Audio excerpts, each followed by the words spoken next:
et bienvenue pour ce deuxième webinaire autour de chlamydia, gonocoque, mycoplasme et trichomonas. Je suis Aurélien Charnet, directeur du Griffon, et nous avons avec nous ce soir Pascal Fassia, je suis praticien en maladies infectieuses à Lyon. Je suis Jean Izard, je suis médecin généraliste sur Villeurbanne. Je fais du suivi VIH à l'hôpital de la Croix-Rousse et j'interviens au centre de santé sexuelle de Griffon. Bonjour, je suis Frédéric Audy, biologiste médical au laboratoire d'hétéro Biogroupe. Et Marie-Claude Gagneux, présidente de l'association Virage Santé qui porte le Griffon. Allez, on va commencer. Hop. Donc d'abord des petites données comme d'habitude, des petites données épidémiologiques, ensuite une partie sur les signes cliniques. Enfin, comment faire le diagnostic de ces différentes infections et quelles sont les différentes modalités de traitement. Donc moi je vais commencer par la partie épidémiologie et signes cliniques. On a pas mal de données épidémiologiques sur Neisseria gonorrhée, chlamydia et mycoplasme, un tout petit peu moins sur trichomonas, tout simplement parce que les agents infectieux précédents, pour deux d'entre eux, en tout cas, faisaient l'objet de réseaux de surveillance un petit peu spécifiques en France. Qu'on peut en tout cas noter, quels que soient les agents infectieux responsables de ces IST, c'est une très nette augmentation sur au moins les 10 dernières années. C'est notable pour Neisseria gonorrhée, on a une augmentation des cas depuis 2016, notamment chez les hommes, avec un taux d'infection qui est 5 fois plus élevé chez les hommes ayant des relations sexuelles avec les hommes, c'est l'acronyme HSH, pour les homosexuels et bisexuels masculins. Donc un taux 5 fois plus élevé chez les HSH par rapport aux hommes hétérosexuels. Et sur les données qu'on a de Cégide, lorsqu'un dépistage d'infection à gonocoque est réalisé, ça concerne 84% d'hommes, 2 fois sur 3. On a affaire à des HSH et en facteur de risque, on retrouve plus de 9 fois sur 10 un multipartenariat sexuel et 4 fois sur 10 des antécédents d'IST bactérienne, notamment dans l'année qui précède le diagnostic d'infection à gono. Chose qu'il faut noter d'ores et déjà, c'est que dans 2 tiers des cas des données de Cégide, notamment dans le cadre des suivis des PrEPeurs, ces personnes sont asymptomatiques, donc ne présentent aucun signe clinique. En ville, on retrouve un diagnostic d'infection à gonocoque dans 75%. Pour 75% des personnes positives, ce sont des hommes, dont 73% d'HSH. Et là aussi, en ville, 2 fois sur 3, on a affaire à des portages asymptomatiques. La résistance aux antibiotiques et notamment au C3G est faible et elle est stable pour le moment dans le temps. La résistance aux macrolides est actuellement de 12%. C'est la raison pour laquelle, vous le verrez avec Pierre, mais c'est plus avec Jean, pardon. C'est plus le traitement de première intention. Et puis on peut avoir avec certaines souches, notamment d'importation, des résistances à la fois aux macrolides, à la fois aux céphalosporines de 3e génération, mais ça reste très rare. Pour ce qui concerne le chlamydia trachomatis, donc également en augmentation depuis 2014, que ce soit en ville ou dans les différents Cégides. En ville, on a 2 fois sur 3 affaire à des femmes qui sont infectées, qui sont porteuses, avec une augmentation par 2 chez ces femmes depuis 2014, et notamment chez les femmes en âge de procréer, ou en tout cas ayant en âge d'avoir une activité sexuelle régulière, donc chez les 15-49 ans. Pour ce qui est des données de Cégide, on a en majorité des infections diagnostiquées chez des HSH, toujours pareil, 79% de personnes qui sont asymptomatiques, donc plus de 3 fois sur 4, avec comme facteur de risque, là encore, le multipartenariat, et quelques formes particulières qu'on appelle la lymphogranulomatose vénérienne, la LGV, avec des sérotypes spécifiques de chlamydia. Ça correspond, en tout cas pour les données de Cégide, à 98% de diagnostics chez les hommes, tous HSH. Dans la moitié des cas, ils sont asymptomatiques. Dans l'autre moitié des cas, donc, il y a des signes cliniques. Et ces infections sous forme de LGV sont plus fréquentes chez les personnes séropositives vis-à-vis du VIH. Pour ce qui concerne le mycoplasma genitalium, donc dans la population générale, on retrouve un taux de portage d'infection estimé à entre 1 et 3%. C'est un petit peu plus élevé sur les populations suivies dans les Cégides, puisqu'on monte de 4 à 40% en fonction des différents Cégides et des habitudes de prélèvement. On a en tout cas une haute prévalence chez une population particulière, suivie notamment dans les Cégides ou en médecine de ville, que sont les PrEPeurs, donc les personnes qui sont sous traitement pré-exposition vis-à-vis du VIH, puisqu'ils ont plus de rapports sexuels non protégés et un multipartenariat, un nombre de partenaires sexuels élevé au cours de l'année. Donc une autre prévalence chez ces PrEPers par rapport à la population générale. Notamment dans l'étude Hypergay, donc l'étude qui a permis de mettre en place la PrEP dans le cadre de la prévention d'infection par le VIH, il était retrouvé 10% de PrEPers positifs et 4,5% d'entre eux étaient symptomatiques, donc présentaient des signes cliniques. Ce qui pose problème avec le mycoplasme, quand on en fait le diagnostic dès lors qu'il y a des signes cliniques, c'est la résistance au traitement antibiotique. C'est la raison pour laquelle on demande très souvent au laboratoire de rechercher ces résistances, notamment vis-à-vis des macrolides et des fluoroquinolones. On a 30 à 40% de résistance au tétracycline, 43% aux macrolides, 18% aux fluoroquinolones et on a 11% de souches qui présentent des résistances combinées. Donc vous verrez avec Jean, enfin moi personnellement, ce qui me pose le plus de problèmes en termes de traitement, c'est vraiment ces infections à Mycoplasma genitalium. Trichomonas vaginalis, c'est reconnu, en tout cas considéré comme étant la première cause d'IST dans le monde. Elle est à l'origine de 10% des cas de vaginite chez la femme et de 5% des urétrites chez l'homme. J'ai retrouvé une étude assez récente à Mayotte de dépistage en population, donc en 2019, avec une prévalence d'un peu moins de 10% à 8%. Et les facteurs de risque qui étaient retrouvés étaient le sexe féminin et un niveau socio-économique bas et faible. Pour ce qui est des signes cliniques de ces différents agents infectieux, donc vous allez retrouver une base commune, notamment les infections urogénitales, que sont les cervicites, salpingites et urétrites chez la femme, l'urétrite chez l'homme, et dans le cas du Neisseria, cette urétrite peut se compliquer de prostatite ou d'orchiépididymite. Et pour l'ensemble de ces agents infectieux, on a un certain nombre d'infections anorectales en fonction des pratiques sexuelles des personnes qui viennent nous consulter. Assez régulièrement, pour ce qui est du Neisseria, du chlamydia, on peut avoir des tableaux de pharyngite, notamment des pharyngites traînantes qui résistent au traitement antibiotique. Donc, il faut y penser devant ces tableaux de pharyngite ou d'angine qui traînent après un traitement antibiotique de première ligne. On peut avoir des formes disséminées dans le cas de l'infection à Neisseria, quand les infections ne sont pas diagnostiquées rapidement. Donc, ils peuvent se manifester par des arthrites septiques à gonocoque ou des manifestations cutanées sous la forme de pustulose par dissémination hématogène notamment. Encore une fois, petit warning sur le fait que sur les derniers dépistages qu'on a, les dernières données épidémiologiques, on a quand même 2 fois sur 3 en Cégide et 1 fois sur 3 en ville des personnes qui sont porteuses sans aucun signe clinique, ou en tout cas pour ce qui est des signes d'urétrite, des urétrites qui sont plus du tout spécifiques comme on pouvait avoir avant, avec un début très brutal, avec un écoulement purulent franc. On a de plus en plus de formes, moi je trouve, torpides, qui peuvent simuler des infections à chlamydia, par exemple. Justement, pour les infections à chlamydia trachomatis, donc la même base d'infections génito-urinaires, cervicite, salpingite, urétrite, orchiépididymite, des infections rectales avec des rectites, parfois des conjonctivites et des tableaux de pharyngite, je vous le disais juste avant. Petite forme particulière, la lymphogranulomatose vénérienne, la LGV, avec un sérotype particulier de chlamydia, donc le sérotype L, qui n'est pas identifié quand on fait des dépistages, et ça sera repris sur le diagnostic, qui n'est pas identifié en tant que tel quand on fait des dépistages par PCR, notamment au niveau rectal. La PCR, si elle revient positive, on ne sait pas si on a affaire à une LGV, un sérotype L, ou à un autre sérotype de chlamydia. La forme classique de ces LGV se manifeste par un chancre, habituellement d'inoculation, après lequel se développe en tout cas une adénite très inflammatoire qui peut suppurer, qui peut fistuliser. Donc on a des formes anorectales qui sont en recrudescence, notamment chez les HSH actuellement. Il faut y penser également devant ce type de lésions.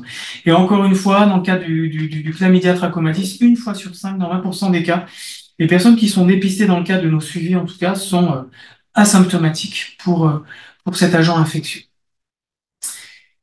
Mycoplasma genitalium, on le retrouve comme agent d'infection génito-urinaire avec des tableaux d'urétrite chronique ou récidivante, notamment chez l'homme. Chez la femme, on a affaire à des tableaux de leucorrhée, de métrorragie, notamment à des saignements post-coïtaux, parfois des tableaux de salpingite, et chez l'homme, de complications de type orchiépididymite.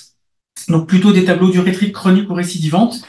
Et régulièrement, pour les populations qui viennent nous consulter, notamment chez les HSH, des infections anorectales avec des tableaux de rectite habituels, donc avec faux besoins et plus ou moins écoulement. On peut avoir des tableaux de pharyngite, mais de façon moins fréquente qu'avec le gonocoque ou le chlamydia. C'est plus des infections génito-urinaires ou anorectales.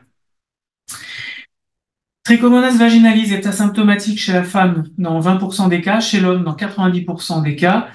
Chez la femme, elle se manifeste habituellement cette infection par la survenue de vaginite subaiguë avec des leucorrhées, des dyspareunies, quelquefois des signes d'urétrite. Et chez l'homme, on a plutôt des tableaux d'urétrite discrètes avec associé à un prurite qu'on peut retrouver notamment dans l'infection à chlamydia aussi, ou une inflammation du méa, donc des méatites.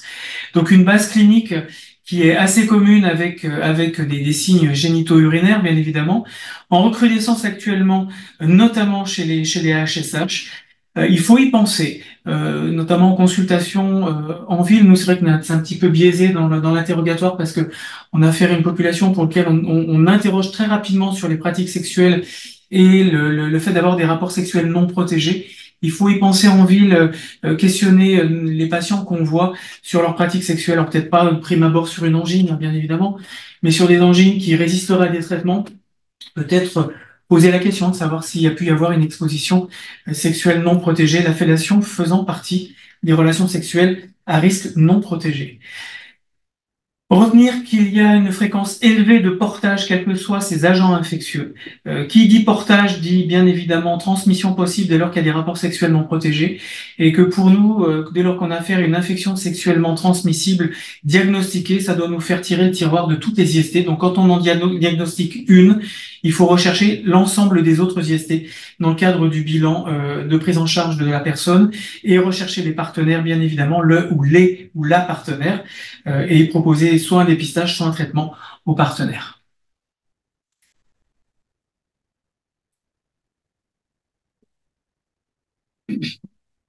Donc, diagnostic biologique des chlamydia, gonocoque, mycoplasme et trichomonas. Donc, on va commencer par voir le diagnostic biologique direct et une présentation aussi des germes. Donc, le chlamydia trachomatis est une bactérie intracellulaire obligatoire. Parmi les 19 génovars connus, seuls les sérotypes D à K sont responsables d'IST. La mise en culture de cette bactérie n'est pas réalisable en pratique courante. En ce qui concerne le gonocoque, c'est un cocobacille gram négatif de la famille des Neisseria. Son génome est naturellement transformable et présente des résistances aux antibiotiques. L'examen direct du prélèvement permet de visualiser facilement des cocobacilles gram négatifs. Cet examen direct est très sensible pour les urétrites aiguës chez l'homme.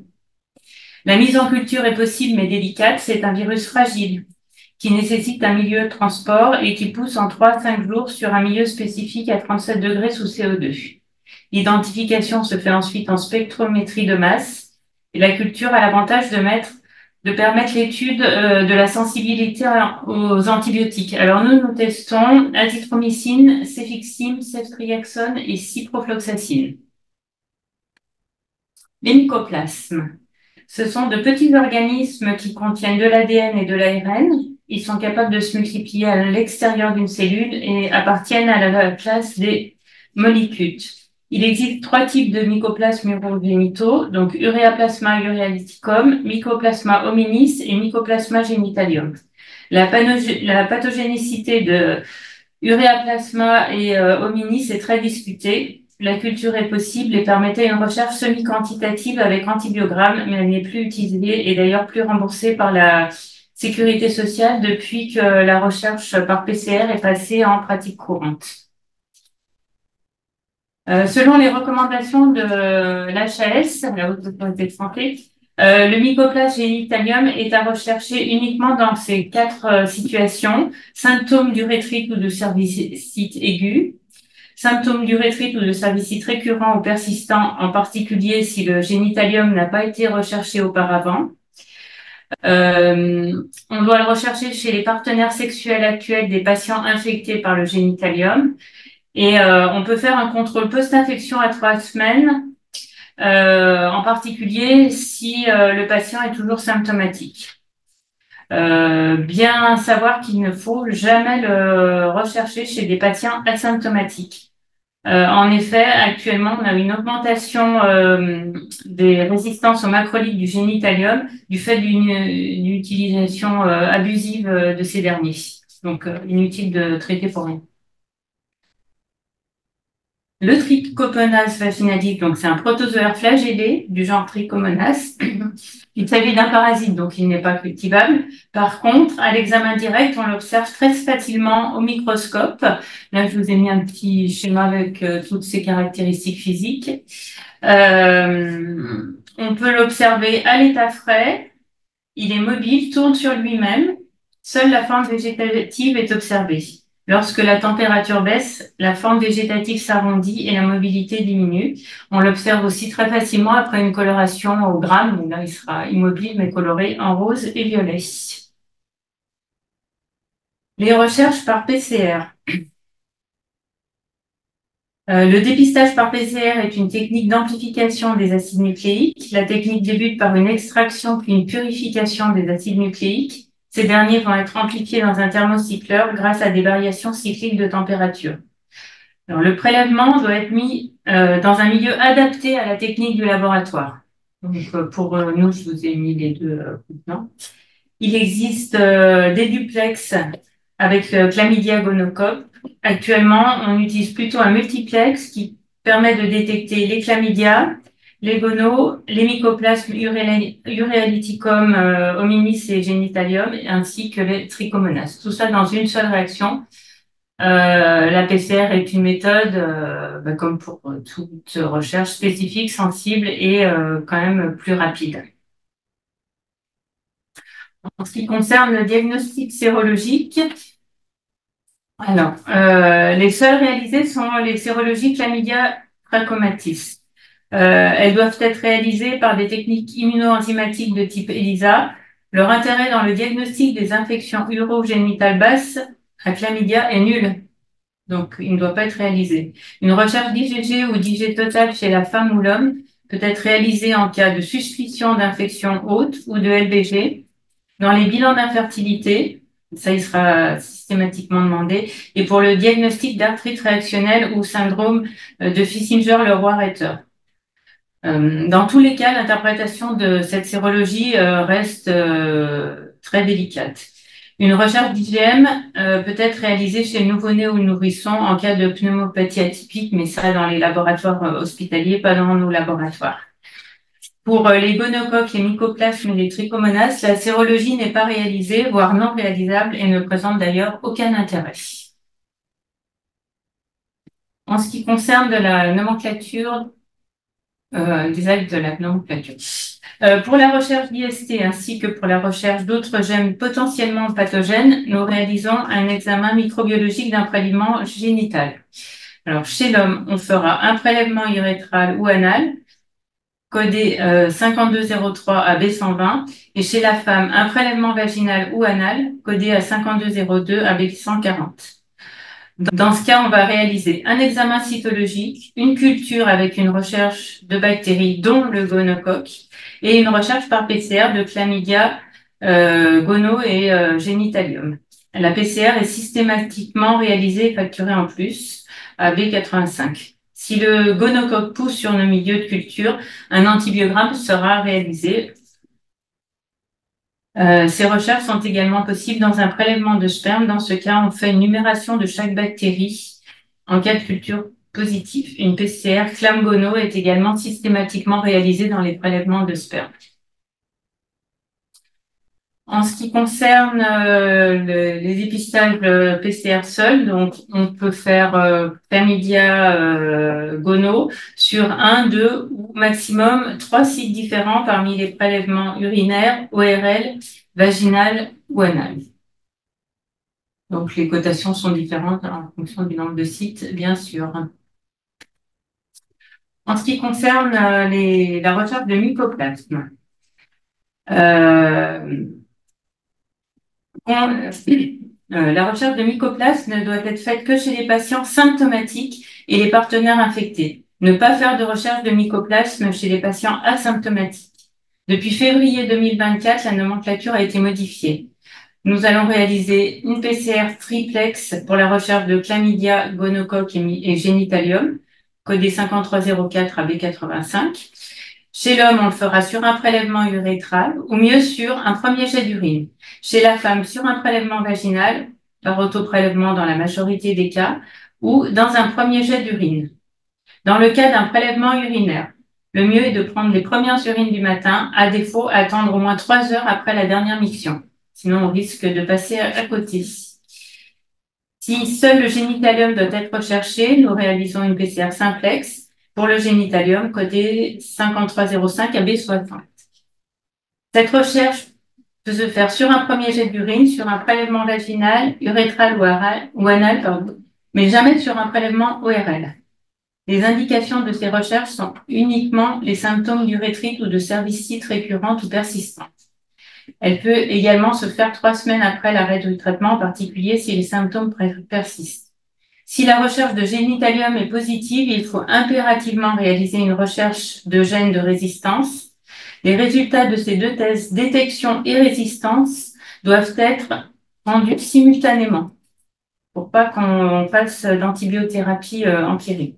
On réalise une recherche des mutations les plus fréquentes de résistance aux macrolides ou fluoroquinolones. Sur nos comptes rendus, en fait, vous verrez, on rendra telle mutation est positive et en conclusion, on vous donnera l'interprétation en vous disant ça correspond à une résistance à tel ou tel antibiotique. Enfin, concernant Ureaplasma urealyticum et Mycoplasma hominis, ils ne sont désormais plus rendus même s'ils sont positifs. S'ils sont expressément demandés, ils peuvent être réalisés, mais ne seront pas pris en charge par la Sécu et c'est 15 € par mycoplate. Voilà. Nous allons voir maintenant quel traitement appliquer à ces différents germes. Souvent, les gens qui arrivent en ville, ils arrivent déjà avec des symptômes. Ils arrivent malheureusement pas tout de suite avec le germe identifié. On peut débuter un traitement après réalisation des prélèvements. Si c'est des patients du coup sexuellement actifs qui présentent une urétrite, cervicite ou rectite, on va mettre 2 antibiotiques à viser du coup pour le chlamydia et le gonocoque, donc doxy et 100 mg 2 fois par jour pendant 7 jours, et la ceftriaxone en IM en dose unique. Une fois qu'ils ont réalisé les prélèvements, on va pouvoir avoir le germe. Pour chlamydia, du coup, comme mes collègues l'ont dit, il y a différents génovars pour chlamydia. Ce qui va nous intéresser, c'est plutôt génovars de type L, qui vont donner la lymphogranulomatose vénérienne.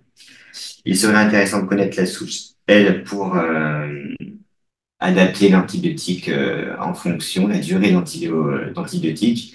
Malheureusement, en pratique, c'est des génovars, on ne les fait pas forcément, surtout qu'en plus, il n'est pas remboursé. Du coup, on va traiter de façon systématique pour les anorectiques qui vont être symptomatiques. On va les traiter comme si c'était des lymphogranulomatoses vénériennes. Il n'y a pas de résistance acquise documentée et comme le disait du coup Frédéric, déjà on utilisait avant l'azithromycine pour traiter le chlamydia. Déjà, la probabilité d'échec microbiologique est plus élevée, on l'utilise plus, et parce qu'il y a une augmentation de la résistance à l'azithromycine pour le mycoplasme génitalium que l'on va voir plus tard. Je vous ai mis un tableau avec les différentes localisations. On utilise généralement de la doxycycline du coup 100 mg 2 fois par jour pendant 7 jours. Si on est en présence de symptômes au niveau rectal, nous allons poursuivre l'antibiotique pendant 21 jours, voire plus. S'il y a toujours des symptômes, on continue l'antibiotique jusqu'à la disparition des symptômes complètement. Si c'est une femme qui est enceinte ou allaitante, dans le cadre d'une infection non compliquée, on va plutôt utiliser de l'azithromycine, puisque les cyclines ne sont pas indiquées chez la femme enceinte. On va rechercher des signes d'infection génitale haute, dans ce cas-là, qui vont demander un avis auprès d'un gynéco, puisqu'on devra mettre en place une association d'antibiotiques, et des signes généraux, en cas de syndrome de signes articulaires ou de signes cutanés, comme le disait Pascal, ou dans ce cas-là, on va demander l'avis auprès d'un infectiologue. On n'oublie pas de traiter le ou la partenaire. Dans le cas, est-ce qu'on fait des tests de contrôle? On n'en fait que dans certains cas. Si la prise en charge était non optimale, dans le cadre, par exemple, d'allergie, où on a dû mettre de l'azithromycine, notamment l'azithromycine dans les atteintes rectales, si, dans le cas des femmes enceintes, et bien sûr, si les symptômes persistent. Dans ce cas-là, on est fait à 4 semaines à la fin du traitement. Concernant le gonocoque, on utilise du coup principalement la cétriaxone, une injection IM dose unique. On va rechercher s'il y a des signes disséminés. Dans ce cas-là, on s'adressera à l'infectiologue. Généralement, c'est un traitement IV sur plusieurs jours. Il y a des formes émergentes de conjonctivite. On va tout particulièrement faire attention, comme le disait Pascal, dans le cas du retour d'Asie, pour les portages notamment pharyngés, où là, on va on va doubler l'antibiotique avec de l'azithromycine 2 grammes aussi. On fait des contrôles donc c'est un peu les mêmes, on fait pas forcément des contrôles systématiques. Ça va être surtout dans le cas des localisations pharyngées, surtout en cas de retour d'Asie. Et s'il y a eu un autre traitement que la cétriaxone, dans le cas des traitements de deuxième intention, on va faire un test of cure.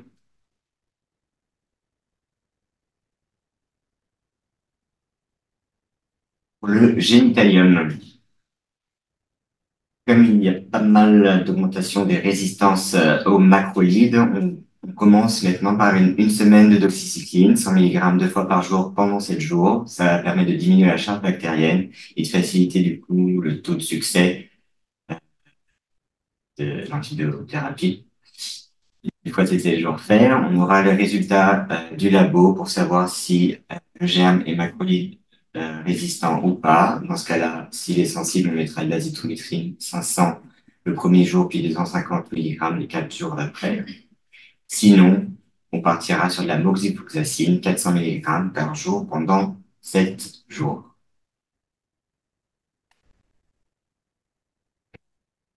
Est-ce qu'on fait un test de contrôle? On fait généralement, si les patients restent symptomatiques, à 2 semaines. On n'oublie pas pour le mycoplasme de traiter les cas contacts, mais de ces personnes symptomatiques. Ça va être le seul cas où les personnes asymptomatiques pourront être traitées. C'est dans le cas des contacts des personnes qui ont justement des symptômes à mycoplasme. Pour le trichomonas,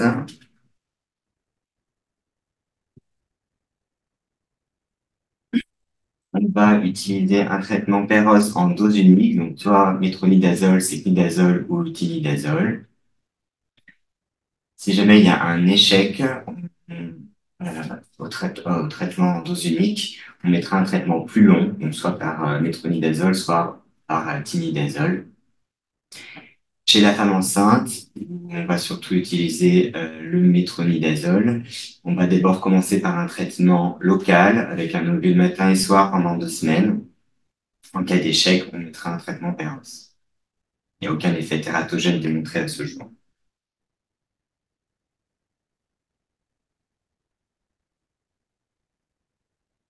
En cas du suivi du traitement, les rapports sexuels seront protégés, voire c'est plutôt pas de rapport pendant 7 jours.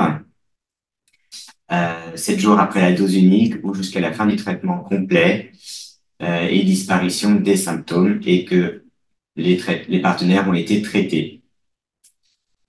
Pour le test de contrôle, on n'en fait pas, sauf si c'est une femme enceinte ou si la prise en charge était non optimale, avec des traitements de deuxième intention, ou si les symptômes étaient persistants.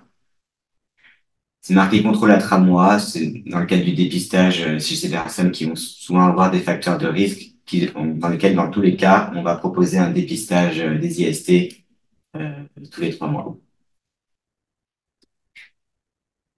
On demande aux patients de prévenir ses partenaires des 6 dernières semaines. On fait de la prévention diversifiée, on parle aussi de la protection des rapports.